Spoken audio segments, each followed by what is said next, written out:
Hello, thanks for joining me again. I want to share the win-win parenting philosophy on raising happy kids with you. And there are a few points. The first one is that each child is unique. And because of that, children cannot be rubber stamped. You might have one child who has a really easygoing personality and gets along with everybody, and you might have another child in your family who's very irritable and has mood swings, and you never know what to do with that one. You may have a child who does really well in school and another one who struggles. You may have a child who, like the rest of us, does really well at some activities and not so well at others. And because of these differences, we like to focus on the children's behavior instead of their age.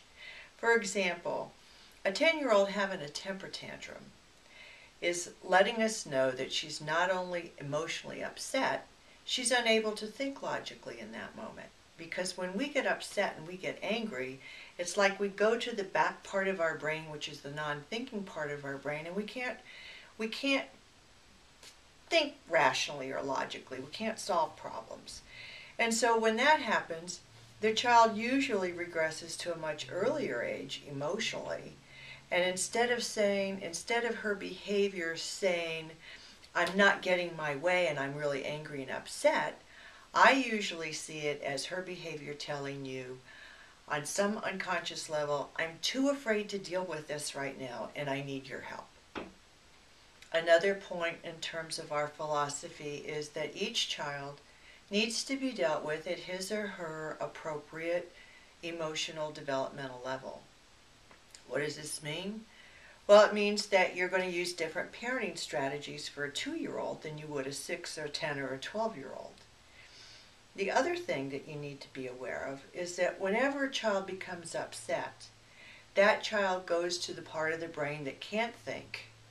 And so at the same time they can't think, so they can't solve the problem or really tell you what's going on, they regress emotionally to about the emotional age of a toddler. Have you ever tried to reason with a toddler who's upset? It's not a win-win situation. So that's kind of why people are advised at times when they're really angry or upset to take time out so they can have a chance to get away from the situation and cool down so you can get back to the thinking part of your brain. And discipline with parents and parenting is all about teaching and guiding children. The children cannot learn anything while they're in a state of anger and emotional upset and chaos. So we need to remember that, which leads us to the next point, which is that positive role modeling helps children learn how to improve their social skills. Children feel safe when they see their parents as being calm, positive, and loving, regardless of what's going on with the child's behavior. When parents approach their children this way, helping them learn from their mistakes instead of judging them, children don't make the same mistakes. They don't become fearful of losing their parents' love, and they learn from their choices, which is really important. They learn and they grow, and because of this, they feel more confident about who they are. And regardless of a child's behavior, I think there's an emotional reason behind it. And as a parenting coach, I teach parents how to ask the right questions so your children feel safe and will answer you. How many times has your child done something you don't approve of and you look at them and say, why did you do that? And the child's answer is a typical, I don't know. So we talk about what are the ways in which you can communicate more effectively with your child so they don't clam up feeling unsafe, and you can come across as being calm and supportive, letting the child know that you're interested in what was behind the behavior. Because there's always a reason for it. And usually when kids feel safe, they'll tell you. So the other thing that we like to do is have children learn from their choices by using consequences, natural consequences, instead of punishment. So we talk about the differences between consequences and punishment.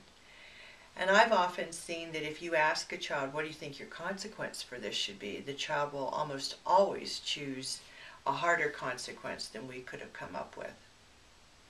So anyway, the when children are given the opportunity to be involved in that process, they learn to make better decisions and better choices.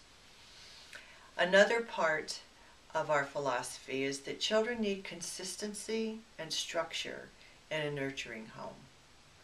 Consistency and structure makes children feel safe. They know what the boundaries are, they know what's acceptable and what isn't. They know that their parent is stronger than they are emotionally and that they can keep them safe.